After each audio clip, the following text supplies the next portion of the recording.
was it this firm that really made him, or was it part of making the firm? So that was important.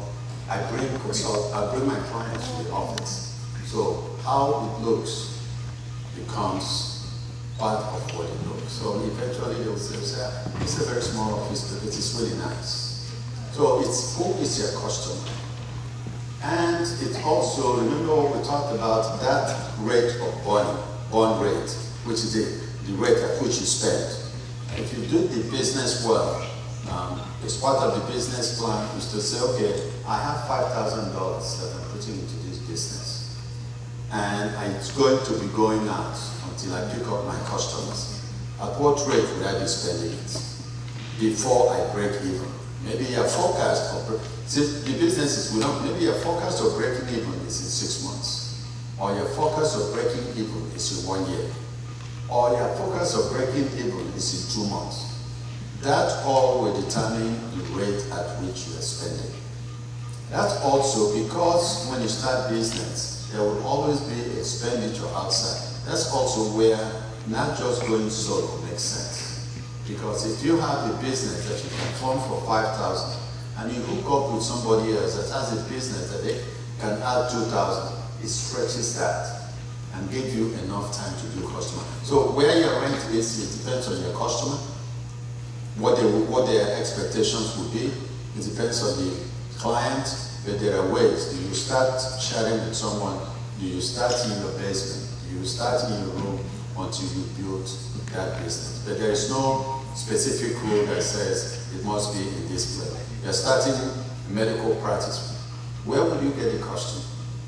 How far will they drive to come to where you are? All of those will figure into what you did. And you may share an office with another legal group until medical group or legal group until you find your own space. Does that give you an answer? Yeah, thank you. Over to you now. Okay. So we're now going into the next session of our conference or our seminar. And that's where I have asked, and I'm very happy that they graciously accepted, people that are at different levels of business and different types of business. We're going to spend an hour and a half and have them talk us through with questions. And we'll give the opportunity to ask questions about general things, lessons learned. We're really looking for what you can learn and I can learn and we can learn to do that. Brother Jide will be moderating that session, but we've asked someone in medical practice, because that's one of the areas that the things I said we can do, to come and talk to us a little bit about what's their experience? What have they experienced? What were the challenges? How did they overcome it? Some of the things we learned earlier, how are they putting it into practice so that we can learn from them? When we have time, you get opportunity to ask that question. I've also, the nice thing I really, really love about this, I love the combination. I'm seeing a lot of our next generation, people that will take us to places. And there's a special lady that is very precious to me, that all of you are. But one of my young friends flew in from DC. I called people, I said, she's my lawyer. She didn't mind. I've known her from before she was born, because I knew her parents. But now, she's a partner in a law firm. Sometimes when I bring things, I've talked about her without mentioning my name. She would say, when I have things, legal things, she said, you have a contract, Uncle, bring it, I'll take a look at it for you. So she's here today because her sister is speaking and she's here to support her. I love to see this group, because this next group, you guys will do what we've never been able to do. And I love the fact that you're taking it seriously. So we've asked somebody in the IT industry, one of our next generation that is using IT to solve problems. Remember we said, to do good business, you have to find the customer pain. What is it that the customer is longing for that they don't? Or what is it that the customer doesn't even know? That's what Steve Jobs did when he created iPad and iPhone. What is it that customer might need? So we add medical practice, we add somebody in technology.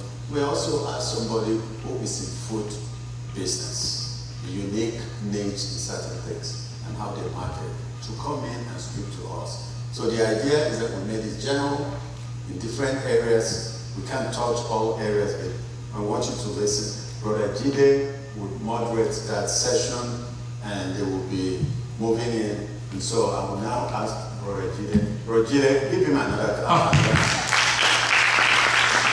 You know, what I like about this brother, the more I get to know him, he does his own work. One day he was talking to me, I don't know that he did all this research about me. He said, oh, you're in this, you're in this, you're in this. He's so accomplished. One day I was asking him, I said, what are you? Are you an architect or a businessman or all this? And one day we were sitting down and he just made it in passing. He was one of the guys that brought up the idea of how you integrate service with Pepsi, with Taco, with Chicken Bell, and all of those together. This is one of the brains behind it. Yet it's often that side. So I really, really appreciate him. And the reason we pick this is so that you can learn something. And you can contribute and you can go out. And if you're like me, I think you can go in and I want you to say, oh, if that brother can do it, maybe I can do something with that. If that young person can do and dream that way, maybe there are things I can do to dream that way. Brother Adiele. Thank you very much, Dr. Adiele. Thank you for the warm welcome again. This is the time, and this is one of the reasons that you have your lead children or child with you today. The way they see business is quite different from the way we see business. Most of you, if you pick up the phone today and you call someone to come do business with you, they're probably like, huh, what you say?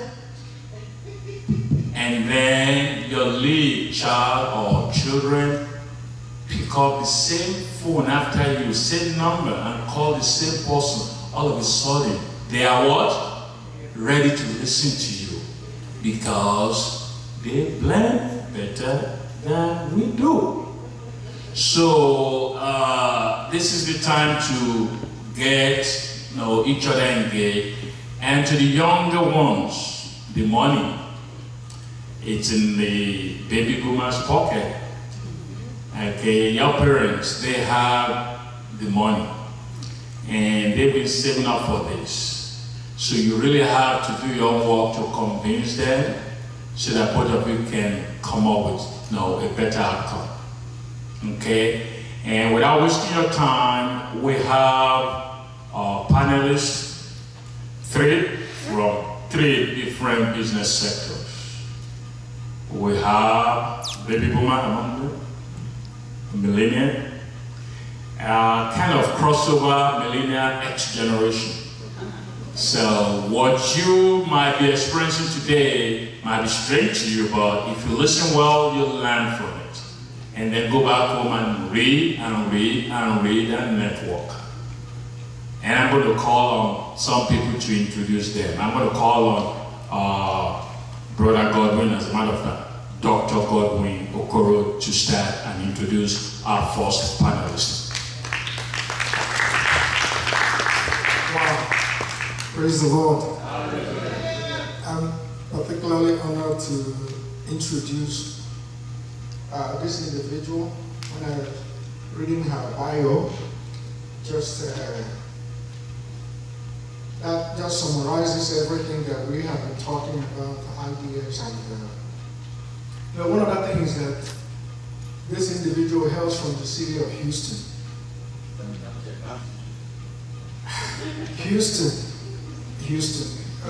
Houston again, okay.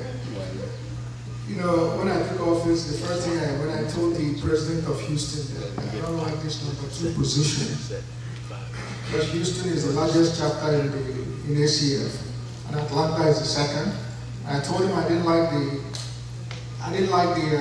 #2 position. And he looked at me and said, "My brother, what are you going to do about it?"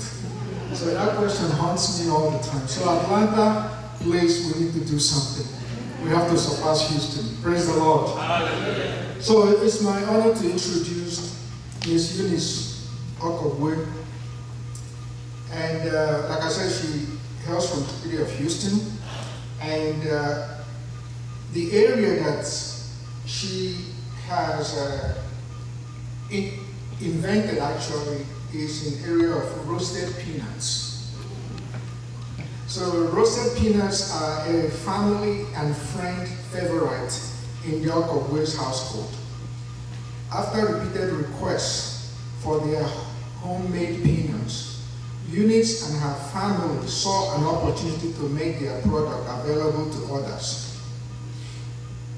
In 2013, African Blends was born. What began with a few samples in one store has now grown into a venture supplying more than 30 stores. Yes, round of applause for that. While pursuing her small business venture, Eunice cultivated a passion for entrepreneurial development and believes in supporting fellow entrepreneurs. She holds a Bachelor of Science degree in biology and a master's degree in exercise physiology. She currently resides in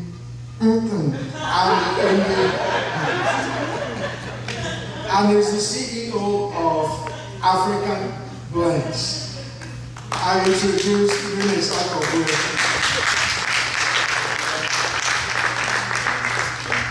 Tell your president I did that. No, sir.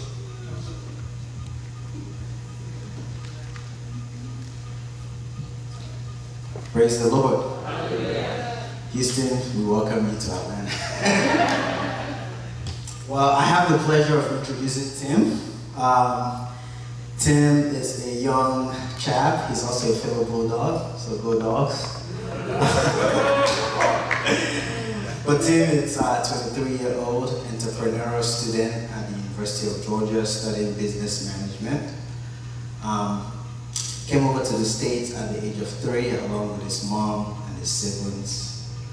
Tim is the co-founder of Uzo, which is a university staffing agency. And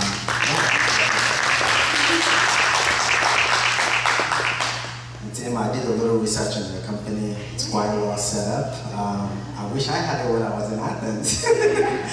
But Uzo, I'm sure he will explain a little bit further. It's a university staffing agency and is committed to helping students find part-time work while still going to school. So, very great idea. Our team has created massive value to the world, and I think you're also partnering with the UGA Career Center in providing this service, correct? So it's my pleasure to welcome you to the board, and I look forward to what he has to share with us. Thank you.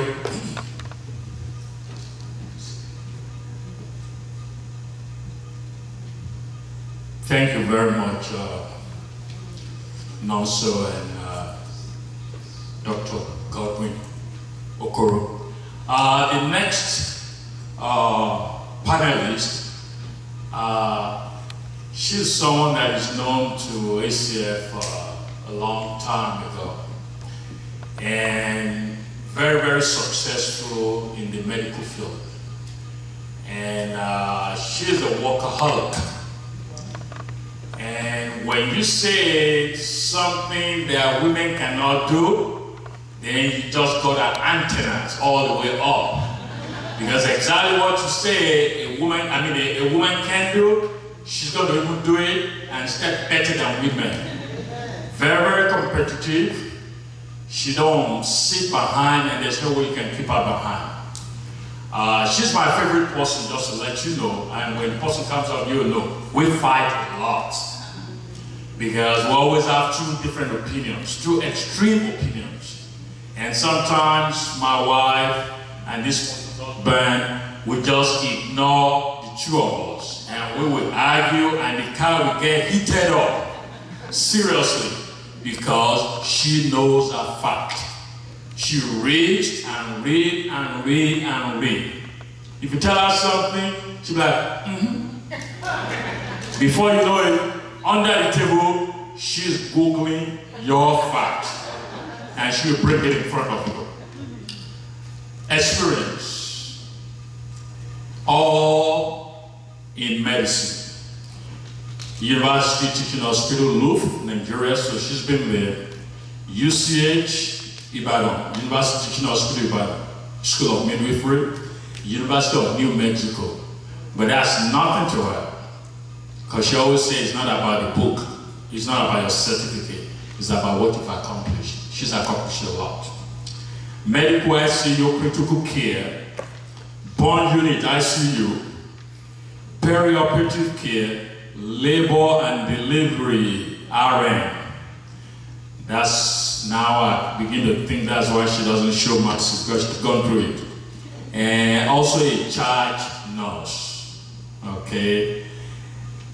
Co-founder, administrator and financial officer at Eastside Premier Nephrology and Hypertension PC, 2001 till date, that's 17 years ago. Okay, property manager, DeKalb and Newton County, founder and director of events and banquet, Covington GA. She liked to sew. Yeah. Even jeans, she'll put it in a machine and made it for you. A church volunteer with preteen girls. Okay, she helped a lot of preteen girls. Event coordinator for ACF Atlanta, Sister Oladapo.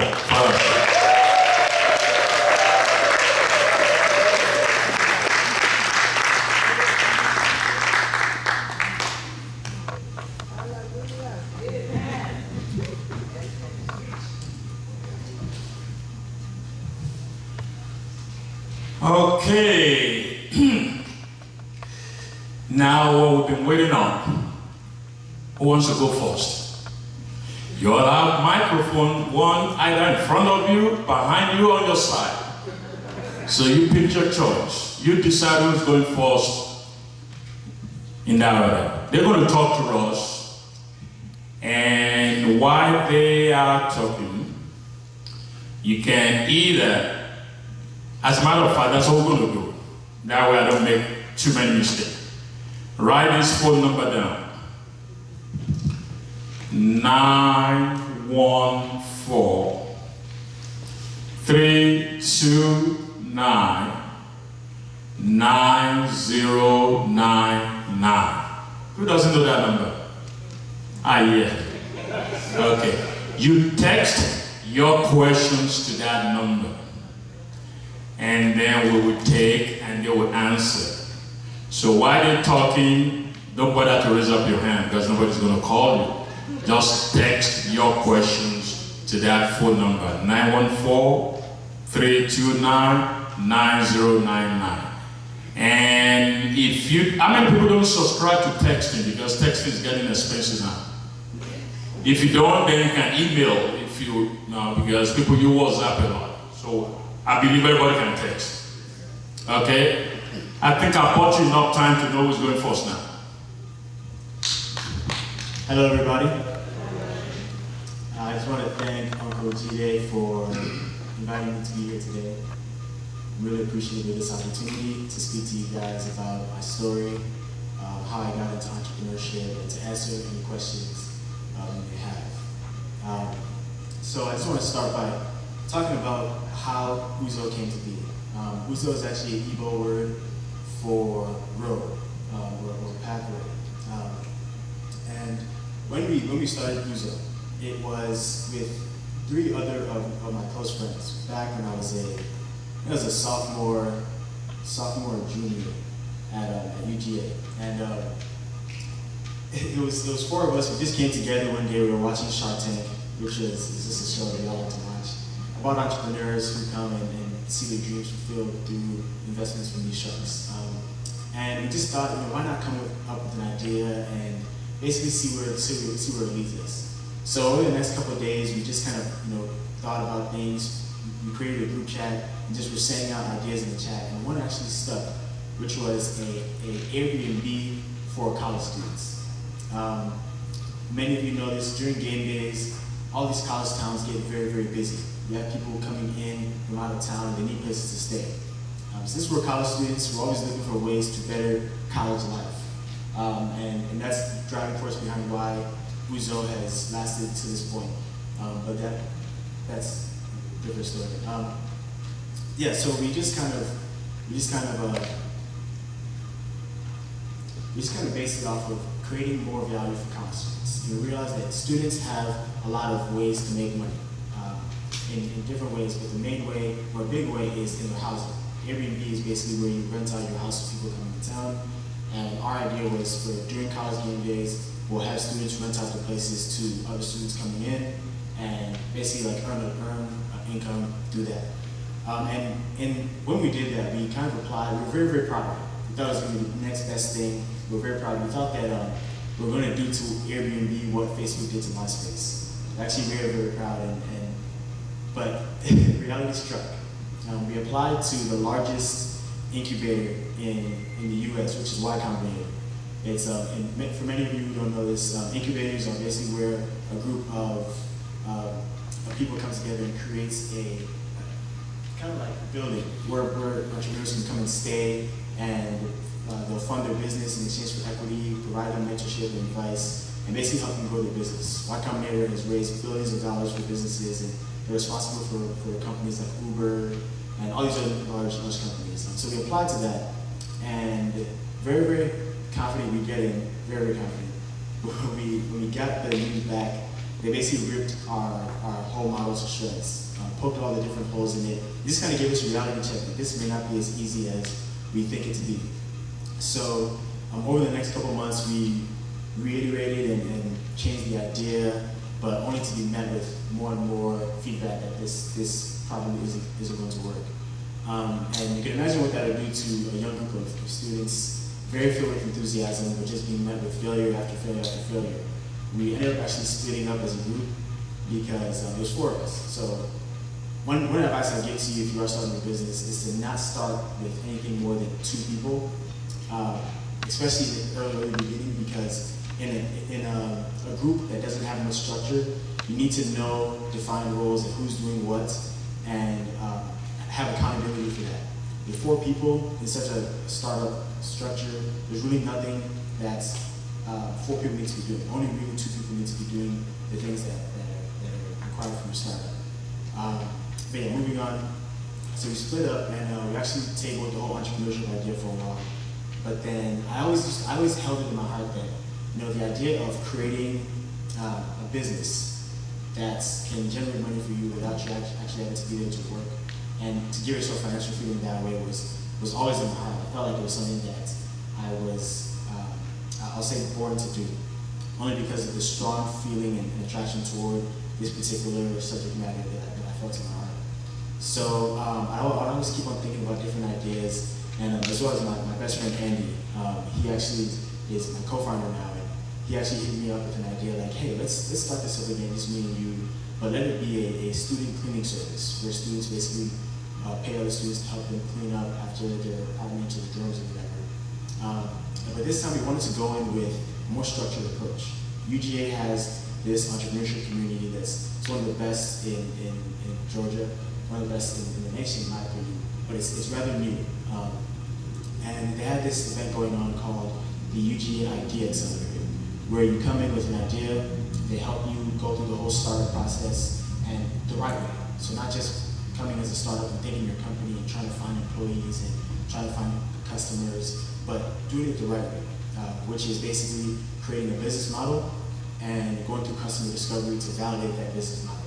Because as a startup, what you're looking for is not to essentially like make sales and become a company, but it's to find a repeatable and scalable business model. So one that can be repeated and scaled to different markets. That's your primary objective. So what we did is we basically went out and talked to a bunch of students to understand what their pains are in regards to cleaning. And we found out that, yeah, they hated cleaning, and yeah, they would like someone else to come and clean after their apartment or after their party or their dorm, but we just don't have the funds to pay for it. And that kind of awoken a realization in us that there's this whole stigma of broke college students that are all over the nation where, yeah, we're at school to study and to get an education. It's understandable why students are broke, why they don't have money, because most of the time it's put towards education. But we still felt like there's a pain point there, and that there's a way that students wouldn't have to come to school and be eating ramen noodles every day, or cold pizza that they bought 2 days ago that they saved because they knew, I'm not gonna have food these next couple of days. Let me make sure I save this pizza. And that's really happening across the nation. And we're just like, okay, if students have, if there's a bunch of broke college students in the nation, how can we help them to not be broke? And we just brainstormed different ideas, and we came up with the idea that, if we have free time, why not help them leverage that free time in different ways to make money? And that's how we came up with the whole student staffing model. But in that's only partially complete, because you also need the clients that are going to need the student labor. So in speaking with the entrepreneurship director at UGA, he connected us with the food service director as well as the hotel and convention center director for us to meet them and do customer discovery to see whether this is a need, if they need any student labor or student staffing. And the feedback we got from them was astounding. As in, university systems, yeah, they employ 95% college students, but because of that, they suffer a lot with understaffing. Because students are a very transient workforce. They come in, their main goal is to get an education, so even if they are working, their main goal isn't to work. So they may come in late, they may skip days because they have tests, they may even just quit because they just don't want to work anymore. So we were like, okay, if this is an issue that we're experiencing here at UGA, is this something that is experienced more at any place other than just UGA? So when we talked to the food service director, he sits on top of a council it's a national food service council that has conventions twice a year. And one thing he told me was that this issue of understaffing in food service is experienced across the nation. So now we had both ends of the business model kind of fleshed out. We had the students who are the supply and the businesses who are the demand, and we know that it's not just a small scale endeavor. This is something that you can actually take to multiple universities, so it's a great opportunity. So once we had that in mind, we finished off that idea accelerator that we applied for and got into. We created a pitch. We created exactly what we wanted the business to look like. We pitched it at that idea accelerator and won it. We ended up winning $5,000 to start our business. And the rest is kind of history. That was about 6-7 months ago.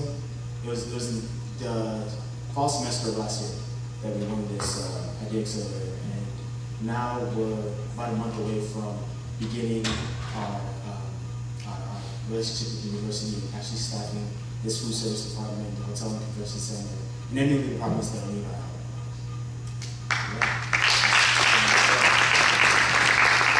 Okay, how much time do I have? You have 30 seconds left. Well, that's about it. That's very smart of you, Tim. You've always been like that anyway. Just for public disclosure, Tim is not a member of ACF and is partner. Okay. What do you call him again? Main partner or the title again? Co-founder. Co-founder is a member of ACF. Okay. And you'll be amazed how we're all connected. Do you know the person? Anybody know his co-founder? Because he went to UGA. Okay. His name is Andy Okala. You know Sister Rosalyn Okala? Oh, you don't know Sister Rosalyn Okala? Now I'm not going to give it to Brother Stephen. Do you all know Sister Rosalyn Okala? Just say yes, please. Thank you very much. That's the son, and the proud father is smiling. Brother Stephen Okala. Okay. And your name is? Roger Okala. Yeah. And they bring in the family. So, no, thank you for the disclosure on that. And crazy. Wait a minute. Most of us, our parents invited us here today.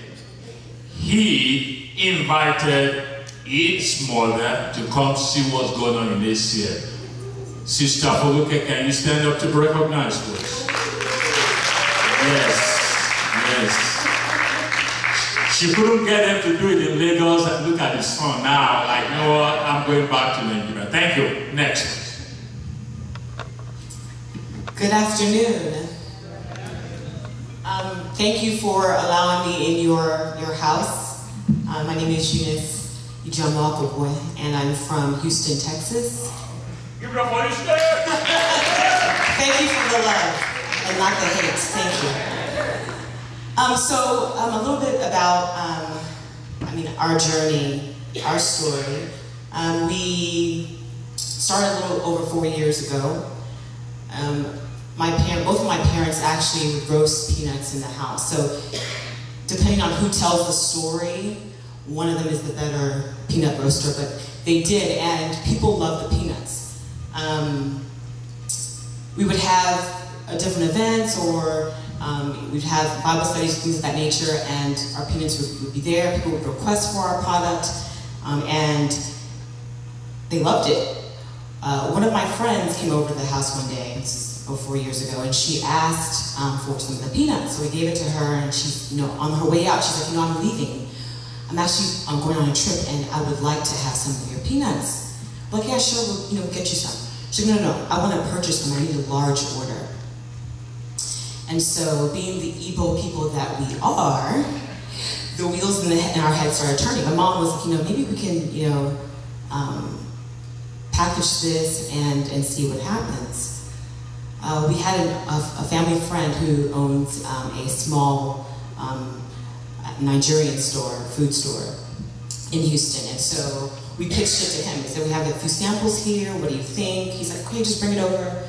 And we brought it over, and that weekend, I think maybe 30 small packages, which we have here for you to sample, they flew off the shelf. He called immediately, he's like, we want some more.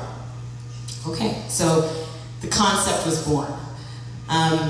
What we then did was to understand really the market and what's out there.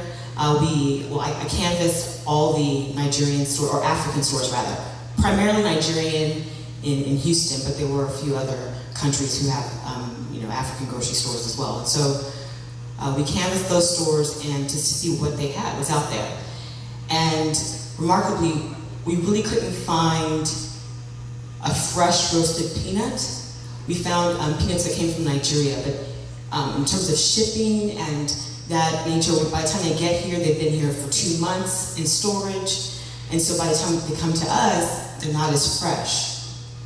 And so we found a market, and there was the demand for that. What I discovered, when you tell somebody you're a groundnut seller, it kind of elicits a certain response to people. It's like almost like, oh, hey, yeah, keep trying. What I've discovered is that God can use anything. And sometimes you don't have to reinvent the wheel. Sometimes you just need to tweak it. And so we saw the product that was out there, and we saw that packaging was okay, a little subpar, and what we just did was clean up the packaging, make sure we standardized the product, make sure it was fresh, and African Blends was born. I would say one of the biggest takeaways was what I just mentioned, was the idea that don't discount anything that God's given you. It could be peanuts. Somebody had a paperclip as an idea, a bottle of water. All these things were ideas that became products that became profitable for people. So I would encourage you, if you have those ideas and the opportunity presents itself, to move on the opportunity. I would also say that it's been a marathon and not a sprint for us. There have been a lot of challenges along the way, some of them self-inflicted, and we're learning a lot. I would also say stay connected to people in the industry. Align yourself with people who know what they're talking about. That's helped me tremendously. There's so many people in the food and beverage industry, people directly in my considered competitors who are doing 100 times what I'm doing, who've let me into their facilities to come and see how they do the business. And so that's proven very valuable to me. And also I would say that sometimes we disqualify ourselves for a number of reasons, whether it's your bank account, your age, all of these things. The narrowly defined path to success, you're not a doctor, a lawyer, engineer, those things that we've grown up to believe that are the only ways to make it.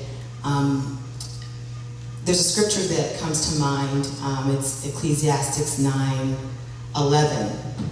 I'm gonna pull it up, if you give me a second. And it's something that helped me in this journey. It says, the race is not to the swift or the battle to the strong, nor does food come to the wise, or wealth to the brilliant, or favor to the learned, but time and chance happen to them all. African Blends is a product of that time and chance. Where an opportunity came at the right time, and God gave us the ability to see the opportunity and capitalize on it. Weren't the smartest? This is not an industry that I had any familiarity in. That's why I actually told him in bio this what my background was. I'm not in food science, but we're doing something that God's given us the opportunity to do. And so I'd encourage you to make that move as well. Thank you. Thank you very much. And just don't tell them in Houston that we'll give you a round of applause, okay? Okay, we've been together on the national committee, and each time she brings an idea on the committee, said by Dr. Latidoe, and all the time I just opened my mouth and couldn't close it. Now, when you're talking about giving you practical ways to go about things, now you'll be amazed. So that's a challenge for most of us in the audience, young adults. You want it badly, you go for it. But don't expect anybody to serve it to you on golden platter. You got to convince and do your due diligence. Thank you very much again. Over to you. Thank you, Mr. Moderator. Good afternoon, everyone.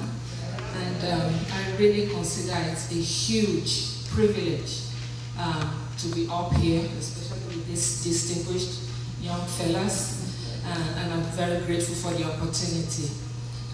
My husband was supposed to be here doing this, but he asked me to do it, and being the dutiful wife I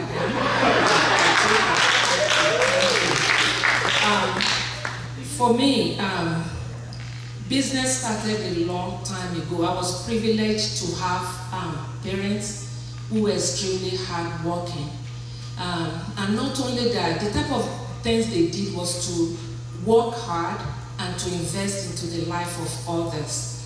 And out of 5 kids for my mom, looking back, I just found out that I was always the one there, just wanting to help. I thought I was helping her, but apparently I have affinity for business, for people, and to really use the resources God has given me one way or the other.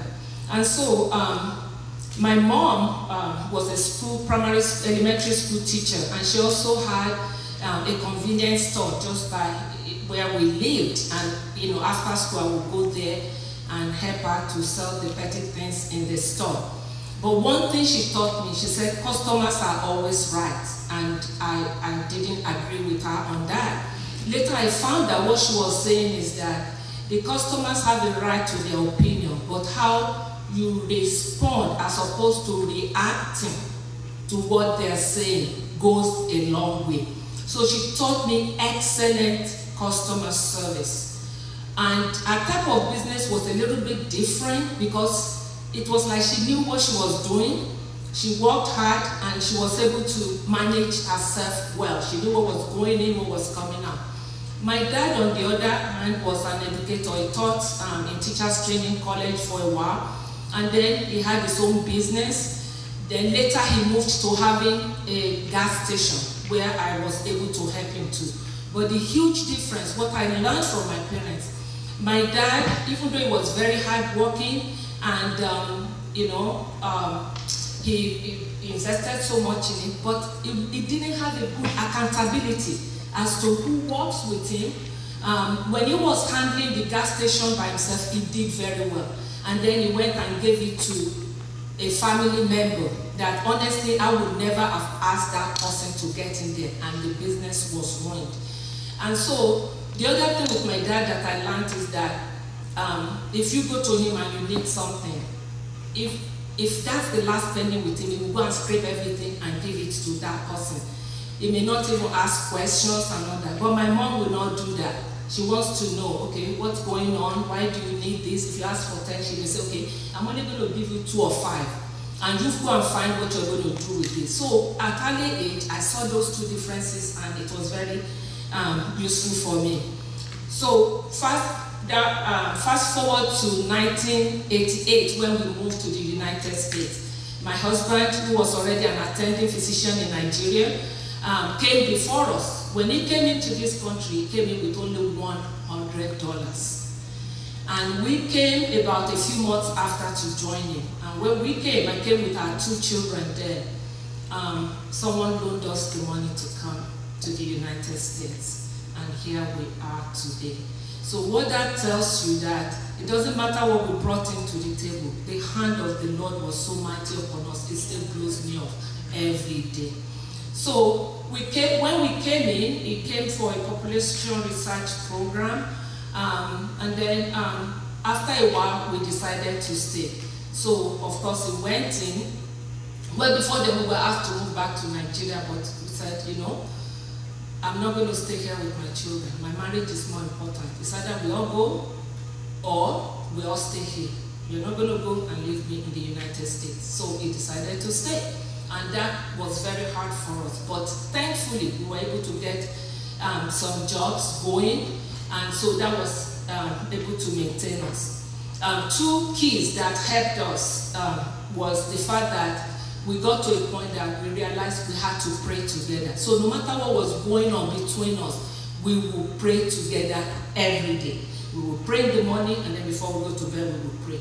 The second thing is that we were not going to get into debt. Because when he came, we didn't have a car. And by the time we joined him, we needed a car to transport the kids and go to the job we had. So one of the doctors that were there loaned us some money. I mean, he sold his car to us, but we couldn't pay everything, so it was $2,500. So we were paying $500 every month to pay it off. And it was the 2-door Honda Civic. That was what we used throughout. We could have used what he was getting to go to a dealer and get a brand new car and all that. We decided to not do that. So as soon as we paid that off, we started saving until we were able to buy a 4-door Toyota Camry car. And then we kept doing that all along. When he started his practice, I think the hallmark of us stepping forward to do this was that when he finished his residency in nephrology in Virginia, he got a job in New Mexico. And so on the job, he was not always happy. I mean, he would say, okay, it's like they're always telling him to do. He realized how much he was making and how much was coming to him. And I saw that frustration in him. So eventually he said he was going to leave and go and start his practice because an opportunity came up here in Georgia. I was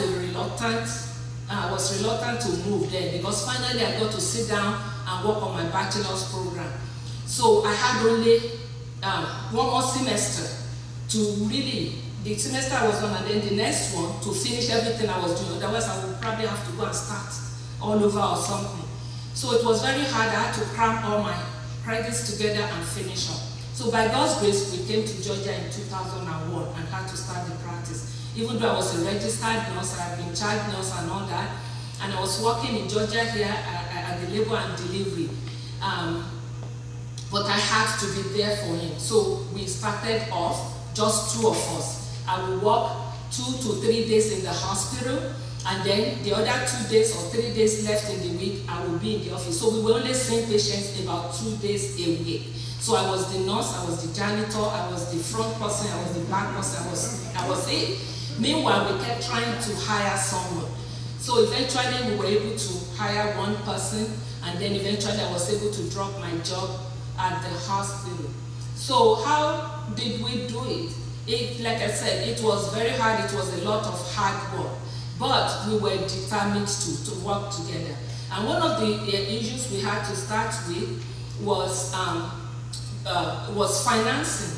That worked well for us because all along we've been saving.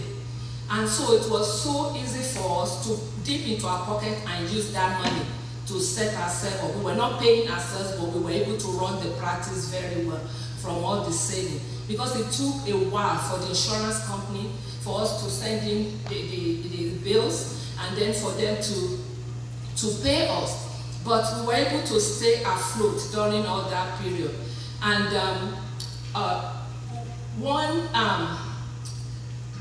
one of the things that we ran into was the differences between us. So for husband and wife or family members to work together, I mean, we have our differences. I always call him a type Z, I'm a type A. And when I run things, I want to put my signature on it. For him, it's laid back. And thank God, because those differences, the Lord matched them well. But we had to draw a line, and that's important to me. Especially, you know, when you write a check, I need to see there that you've taken some money out, you wrote it down and all that. And so that created a problem, but then it got on the program because I told him, let's do it this way. And I hired you, you are the doctor, okay? And so I'm running the practice. And he said, okay, fire me. And I said, no, we're not going anywhere. You brought me here, we're going to stay on it. So that's how we kept stopping at each other and pulling each other out. And our office, the design for us was that it will be exemplar in everything. Customer service was huge. When you come into our office in Conyers, the color there, it's homely, it's a light blue, it's very warm. We want you to feel welcome. We want to extend our hands to every one of our customers. Our customers are not just our patients, it's the relatives, it's our colleagues, the people we work with, it's all the vendors out there. So all those things were very important to us. And we also want to invest in our employees and the people who come. I have the opportunity to pray with people. Some of them will say no. I have the opportunity to counsel people. But to be a role model for the people that I work with, it's just been unbelievable. So I'm grateful for that. Thank you very much. Interesting. I've been getting some questions in. But before that, to panelists, can you explain to us what you mean by this? I stole this from someone, one of them. Live with intention. Walk the edge, the rough edge. Listen hard. Practice wellness. Play with abandon. Laugh. Choose no regret. Appreciate your friends. Continue to learn. Do what you love. Live as if this is all there is. That sounds like Eunice. That sounds like a quote Eunice took from somebody else, so it's not Eunice's. Okay. Just the idea was just living with intention.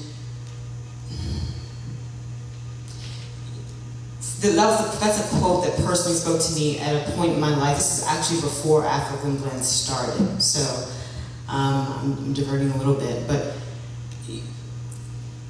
sometimes, for me, I felt like at that point in my life I was just moving with the wind, kind of on this Roller coaster.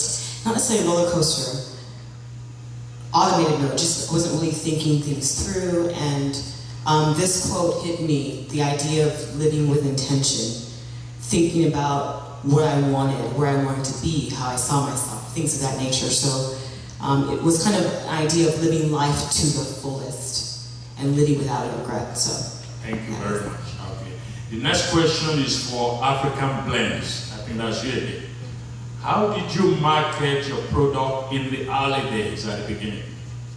And how has your marketing technique evolved to date? Good question.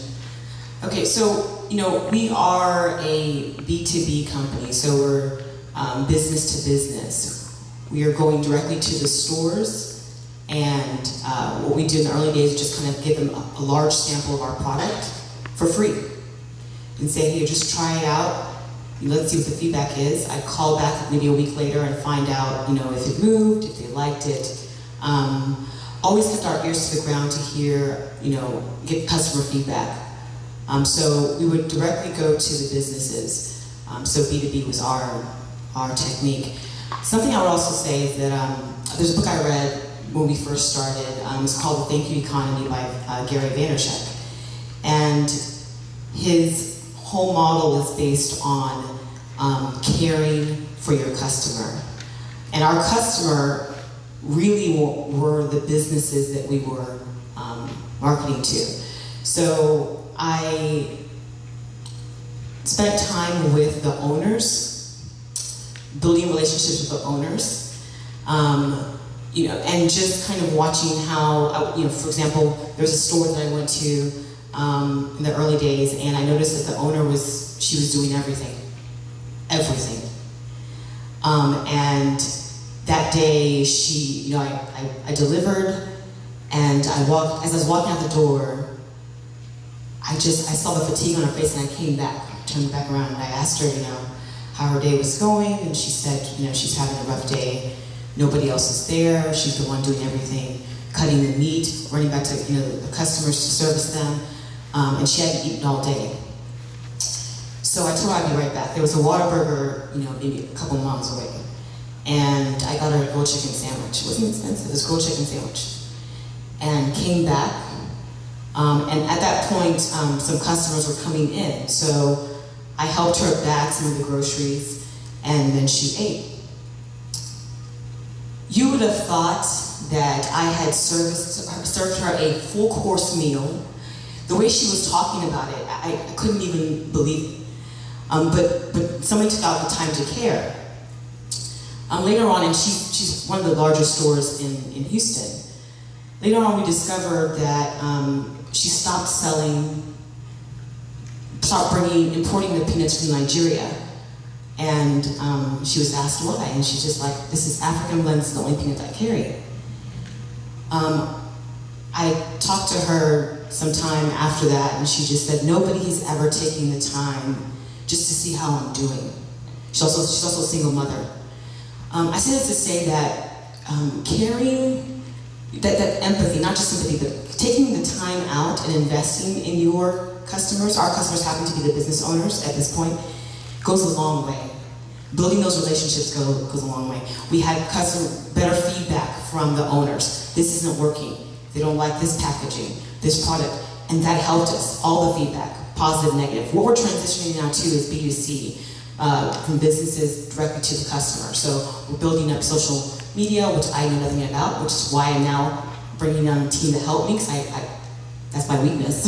It's one of my challenges. So that's why I said we're transitioning now to B2C. That's how we're evolving. Thank you very much. The next question is for, I'll say, you, Uzo. Is that good? Perfect. It's for T. It says, what are the biggest challenges you have faced? What differentiates you from other staffing agencies? Okay, the first question, the biggest challenge that I have faced. It would have to be the challenge of navigating a university system. The university system of Georgia is a very closed-off, protected system that doesn't allow a lot of change in who they use, whose processes, who they use as vendors. So what that means is they have a nine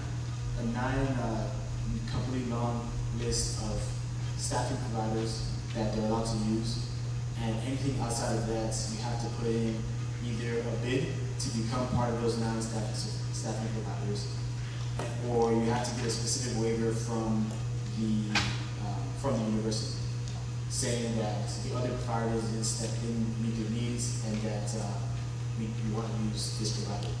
So that whole process it's taken a while just to navigate that, because as a startup, we don't have many of the infrastructures that a large company would have. If we were a large company that was already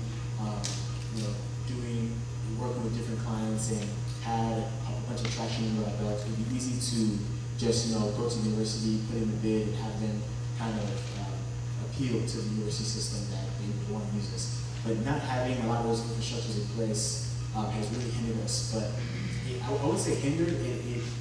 It was a stepping stone that we needed to go through, because without that, we wouldn't be able to be stable. Basically, we just needed insurance. We just needed some way to invoice, to pay out the students, to payrolling. We need to be ACA compliant. Just a bunch of different things that we didn't have as a startup that, in trying to work with the university and pursue that waiver, we had to get. Okay, what differentiates you from others? The differentiator is that we are very tech-enabled, very tech-focused. We have a team of 2 brilliant developers. One of them is actually another Okada, the oldest Okada. He's one of the developers, and then his friend from college. They both went to Georgia Tech. So they're brilliant developers, and they've helped us create a web platform and mobile platform for our students to be able to use and interact with, which makes it very, very appealing to the younger generation. And another differentiator is the fact that we only employ college students, and we only serve university systems and businesses around. So it's very hyper-focused, and it's a perfect match. Thank you very much. Thank you. Good. For each side nephrologist, which is Sister Oladapo anyway, the floor, now I wanted to know, how are you able to manage your time and being able to get a lot done, time management? And I'm going to challenge the 3 of you to the same question, but Sister Oladapo, go first. Yes, that was truly a challenge. But one of the things we did was to make sure that every 3 to 6 months, number one, we take time for ourselves so that we don't get exhausted. And then you have to have a plan to go in, to be organized. I'm not a very organized person, but it has become paramount to be successful in this business. So usually I make a list of the things that I need to do, and I get them checked out. And one thing, the other instrumental thing for us was to make sure that we tap on the resources of those who are better equipped than we are, especially the younger ones. They are more tech savvy, and they do things differently. They're very fast and all that. And so we were able to really tap into that, and that freed me a lot from having to face most of the issues there, because I have people dedicated to different things. And my background as a nurse helped me a lot to be able to interact with them and have a very good interpersonal relationship. Yeah, that is true. Sister Dapo, she types with one finger. But she does have a lot of younger ones that they just push aside, move aside. And before you know it, within a couple of minutes, they get the job that she's trying to get done. So, division of labor, and thank you very much on that. And a lot of us too, we do the same thing. We get stuck, we want to do it. There's no secret. All these children, they know everything. The one you're trying to hide from them, not to see because you don't want them to type for you, you're only missing out. They know already. So let people help you. Thank you. Same question, if you have input into that, time management. I was taking notes because that is one area that in terms of being a workaholic, that I'm bad at. I'm really work a lot. But one thing I would say that's helped me a lot, when we first started, if I really want to be honest, maybe about a year ago is when I shifted from operations more so into business development. And so, and how I did that was by having employees. So we have about 4 employees who've helped me to make that shift to develop the company. And I've started taking breaks. I took one of my first vacations earlier this year. You need it. You need to reset. It's a necessity, not just for your business, but for you to be able to continue in your business. So, yeah. Thank you. You want to add to that? Tim, go ahead if you want to. Yeah, there's this system that we've implemented across our entire team of co-founders, but as well as interns, and it's called Objectives and Key Results, OKRs for short. And what you do is you take your overarching goal, what you're trying to achieve at a certain date, and let's say that is for us, it's let's say recruits 1,000 students. And you break that down into, that's the objective, and then what key results do you have to achieve to reach that objective? And you break that down into a list of maybe 5. And then in those key results, you break those down into teams. So everybody will have a key result, and they'll come up with how they can impact that key result to achieve the objective. So if you have everybody kind of doing whatever they can to achieve the key result, and then if everybody can achieve the key results, the objective will automatically be completed. And you kind of grade yourself on how well you achieve those key results and how well that impacted the objective overall. So in breaking it down on a daily basis, you give yourself smaller incremental goals to achieve as opposed to saying, okay, today I want to recruit 1,000 students. Well, that's not going to be possible. You're not going to go out and recruit 1,000 students, but you can talk to 50.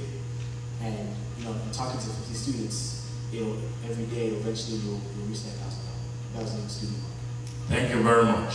And time management, there's no shortcut to the business.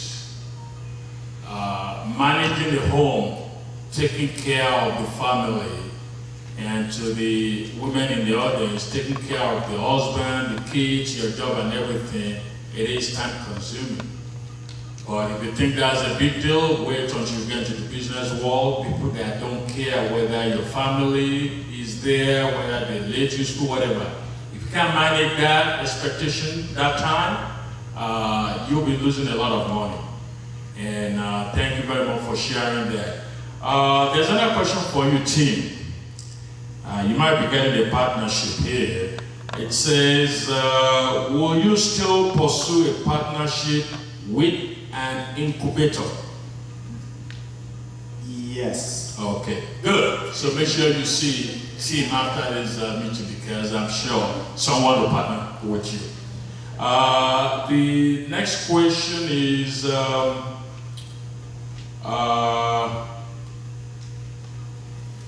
this is for Eunice. Will you consider applying to be on Shark Tank to help with funding to scale the business?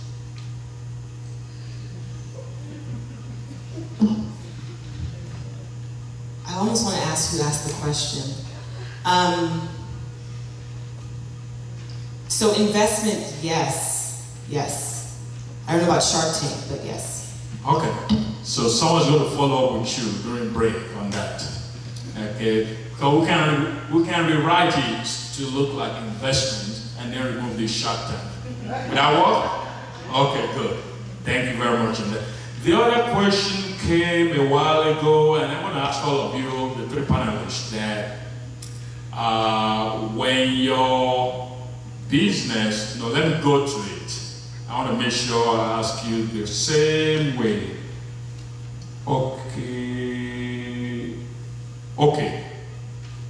What are the pitfalls you encountered when you expanded your business? That's a big one. Anybody who wants to go first? For us, it was staff retention. It was well, getting the right staff, and to retain them wasn't that easy. Usually I interview outside of our location. Usually I maybe meet at Wendy's or something like that. Just have a one-on-one talk with the person and have a feel of who they are. And then I bring them into the office. I have a questionnaire that and I introduce them to the staff and just have a feel. And it's like we all interview really. And then I go back and ask the staff before I make my decisions. But I'm happy to tell you, to the grace of God, that we have done well in that area. We have people, in fact yesterday, one of my staff has been with us for 9 years. We have others 7, 5, and the least about 4 years. And I think what is instrumental to them is just being interested in them and investing in them. That helped a whole lot. Thank you very much. Go ahead. I think the biggest pitfall when it comes to expansion is in managing your finances. Because expansion, you can't expand without spending money. And the quickest way to burn yourself out of your cash flow and to be broke is to spend and expand before you're ready to. You always have to look at different factors like when you're expanding, you have to look at who are your customers, where are they, and what's the best way to reach them. If let's say with UGA now we're working with one university, we want to now expand to different universities. One growth strategy may not work. It may work at UGA, but it may not work at Georgia State. And if I go in there thinking that it's the exact same without testing it first, I can burn a whole lot of cash without actually receiving any benefit from it, which is a big mistake that a lot of expanding startups make. Thank you very much. For African Blend, what roles do your parents play in the business now? And how do you manage or direct them in the business? They're your parents. They are my parents, that's correct. Can I go back to that question about expansion, if I can? Yes, please do. So some of the pitfalls we faced, expanding, so we actually initially underestimated the demand. And so it's one thing to be able to do double the amount, it's another to be able to do 10x or maybe 100x. And so, in our minds, like this is manageable, but we weren't thinking about as we now acquire more of these stores, and especially what was happening is that we were acquiring larger stores towards the end, was how do we meet that demand? So we ran into problems of, with equipment, contingencies. If that equipment fails, what will you have next? So planning ahead is very important for scaling. Second, when Auntie was talking about staffing, I always like to talk to you guys about my failures, my mistakes, to help others with theirs, not to have to repeat the same ones. So one thing I would recommend is that if you have staff that is not meeting your need or the need of the company, you need to move on quickly. It was an expensive lesson for me trying to retrain and trying to guide and understanding that, knowing when to understand it, to make that cut when it's necessary. It's a hard thing to do, but sometimes it's very necessary. And what happened for us is that we could see that the staff that we had that were very productive, it started affecting them. Look, this person's doing half the output, and why are they still here? So that's something to be mindful of. If this is person's not a good fit for your company, make the move. Sorry, it's a question about my parents. I'm really grateful for my parents. I'm gonna pause for a second before I get too emotional. I'm very grateful for my parents. Quick story. I was servicing one of the stores, one of the larger stores, and the owner told me to come back to the back of her store. I followed her to the back, and she told me to close the door.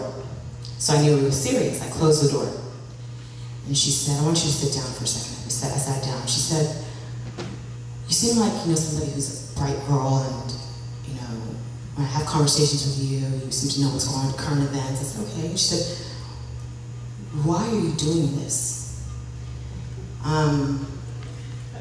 You're selling peanuts. I get a lot of these. And I explained to her why I was doing it. The next question was, are your parents aware? I said, they are. When we started African Blends, my mom was really excited about the idea, because my mom's always been kind of business oriented and always looking for new opportunities. Whether or not they can happen doesn't matter. She's like, we must do it. So my mom is a go-getter. And so when I told them I really wanted to take this on and I believed in it, my parents were totally on board. My dad was there R&D in terms of getting the equipment. They were on the front lines with me, and so they're part and parcel of the company. They've been there. Their roles, changed a little bit, but they've been on board since. So. You mean no obstacle? They didn't even talk behind you. They didn't. In fact, it was encouragement. Oh. People will say you're crazy. You did masters and keep going. We see the vision, we support it. So praise God. Okay, thank you. This question is for Sister Nwankwo. It says, in the medical field, how did you approach the need to be qualified or credential prior to starting the business? Did you have all the qualifications before you decided to start? No, we did not. One of the things I had left out, which was very crucial, was the fact that we had mentors. We had 2 doctors that had already been there, even though they were not nephrologists. One was a surgeon, cardiothoracic surgeon, the other one was an internist. And so they had their practices, so they gave us the notes as to what we need to do, who we need to register with, what type of license, insurance. All those basics was what they helped us with. And so we were able to tap in on their resources. And we were also able to network with other professionals in the area. And of course, we had competitors, big time too. And they did not really give us a good welcome when we were there. So here we are trying to start up and get everything in place. And we have others that really were wondering, we already have enough nephrologists here, what are you doing? But overall, the assistance that we got from those 2 really helped us. But one downside that I want everybody to be aware of too, is that in the medical field, it's very, just like any startup, it's very demanding and all that. And these 2, I realized that one of them was already divorced and remarried when we got there. The other one divorced later. And I was like, no, that is not happening to us. And so that helped me to get everything in perspective and to truly know that we are in this business not just to make money. We are in it because we believe it's the right thing to do, and we also believe that God has given us the opportunity to be able to invest in the body of Christ. Because one of the things that really always bother me is why are churches and Christian organizations having to beg for money from people in the world? So each time God gives me the opportunity, give us the grace to write our checks for our tithes and offering, it's always, Lord, this is your doing, and thank you for providing. We always want to do it. And so, yeah. Thank you very much, thank you. While I'm awaiting questions from one of the Afons, okay, or the Ani, now we have about 3 of them in the house. Now I'm expecting questions. At the same time, I'm expecting questions from the Bobby left? Oh, okay. So the younger adults in the house, same thing with Rachel. Now, Coro, I'm expecting questions from all those younger ones, because you're going to business whether you like it or not. because your parents are in business, so start asking questions, not because you don't know, but so that we can share, we can learn from how you're dealing with your parents. Okay, the same thing goes for non-so, because you have successful parents. You want to know how you now able to persuade them to kind of listen into the conversation, because I know you're going to take over anyway. The next question is for the three of you anyway. Please, what's your biggest or greatest regret in your business? Regret. Personally, I don't have any regrets. Were there challenges big time, even between us as husband and wife, between staff and other our vendors or customers and the other groups. But each of them provided us a stepping stone to do things differently, to reevaluate what we're doing, and to make amends where we need to, but also to encourage ourselves that this is what we want to do. We're going to keep our eyes on the goal. We're not going to be distracted here. So all those challenges really, like God said, there's nothing that has happened to you that has not happened to anyone before. God is always providing a way of escape. And that's what we armed ourselves with and used those challenges. And God has always turned it around for our good. Thank you very much. The next question, while you're thinking about it, is it's your break-even point. The audience now we need to know, especially the new one, which is team, are you breaking even? And to my two sisters, what's your break-even point? When did you arrive at your break-even point compared to your starting point? And while they're thinking about that, we've listened to them, something that I'm sure we all hear loud and clear is about their biggest days of that. The greatest investment you can make in your business is on people. People can make you or break you.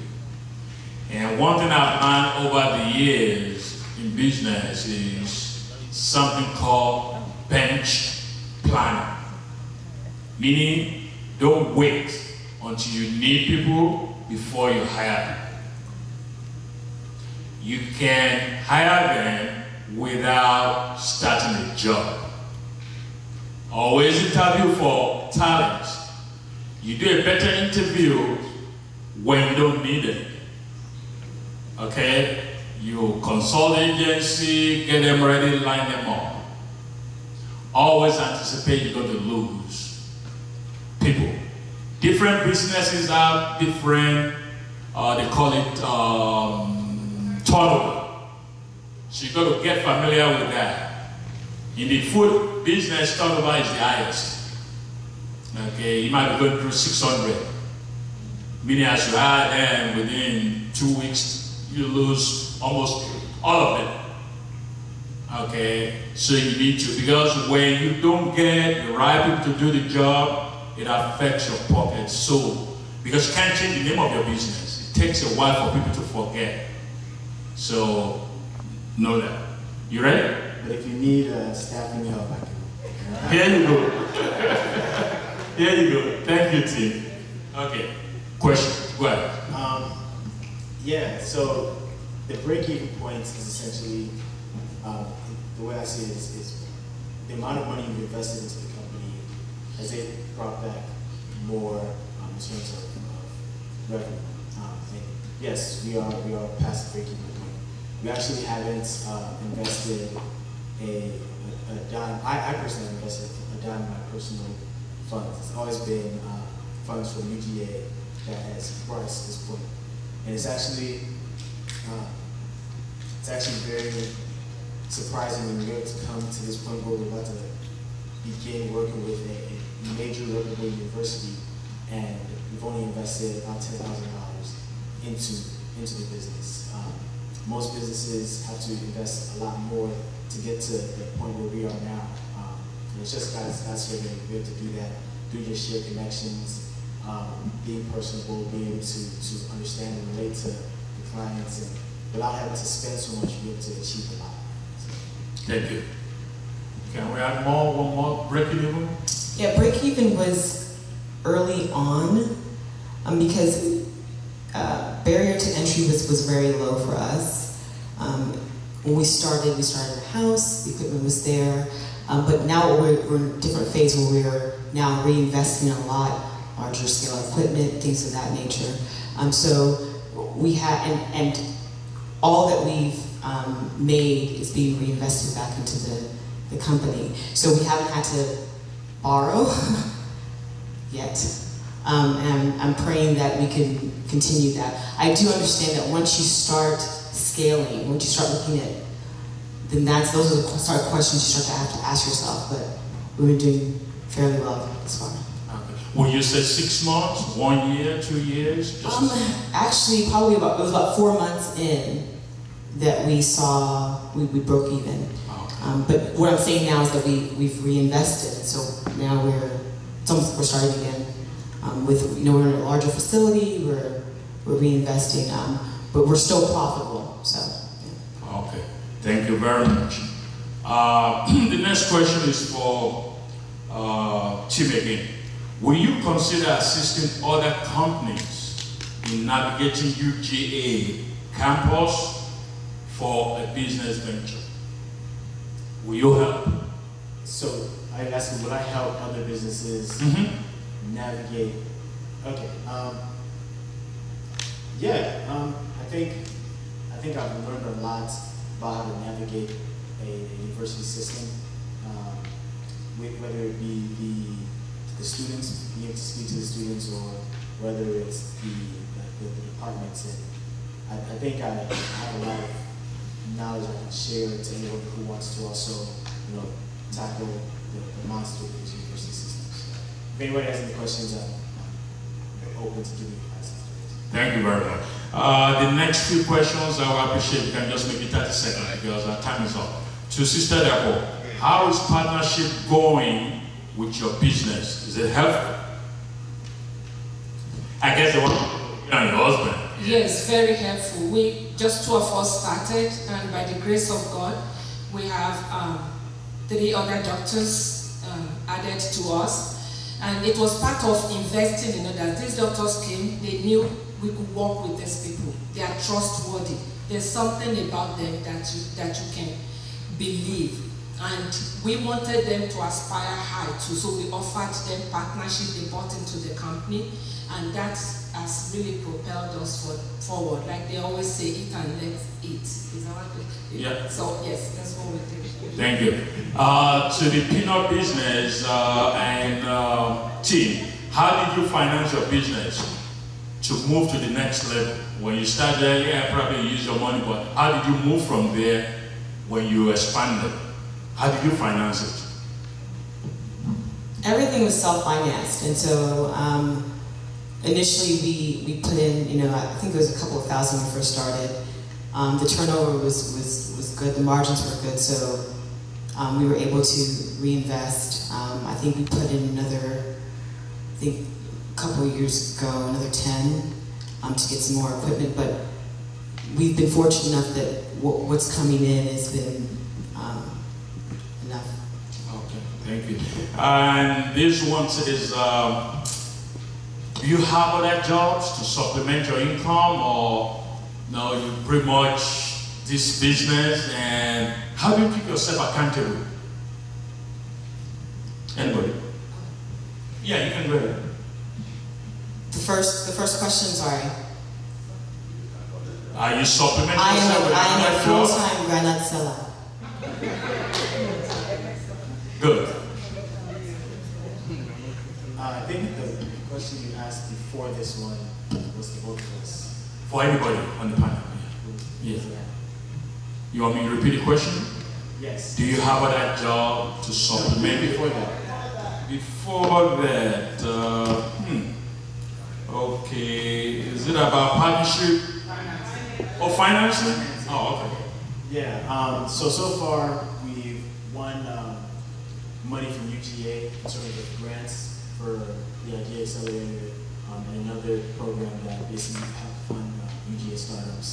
But now we're moving to a stage where we're thinking of growth and rapid expansion, not just at UGA, but at other universities. So to accomplish that, we just have to basically nail down our financial model, make sure we know exactly how much the business is worth, divide it into equity slots, and figure out how much we need in terms of runway capital for the next year, given our plans, expansion, giving our channels that we use to reach other universities and students. And just go to family and friends and angel investors and anybody who wants to invest in the company and just pitch to them on an individual basis. Thank you very much. And on that note, excuse me, okay, go ahead. sorry about that. Yeah. Talking about retirement, because as you can tell, we're very close to retirement. So one of the things we did, we knew we wouldn't be able to work as hard as we used to, and that this, with the new doctors coming in, you know, we're almost on our way out. So while we were building the practice, we were investing in other ventures too. And one of the things we did was the banquet hall to make sure that when we quit that, we have something that is always generating funds from us. And it also opened my eyes to other types of businesses. So we went into stock market and just look at what is going on. And that's one thing, so maybe you have a word on it later, that I don't find many of our people doing because we're afraid of losing money. But we use all these products and we put so much money and put into their pocket and we're not benefiting from it. So that's something that I think people can benefit from, to look at what is out there, what can you invest in. Yes, you may lose some money, but there are benefits too. Thank you. Thank you very much. Let's give them a round of applause.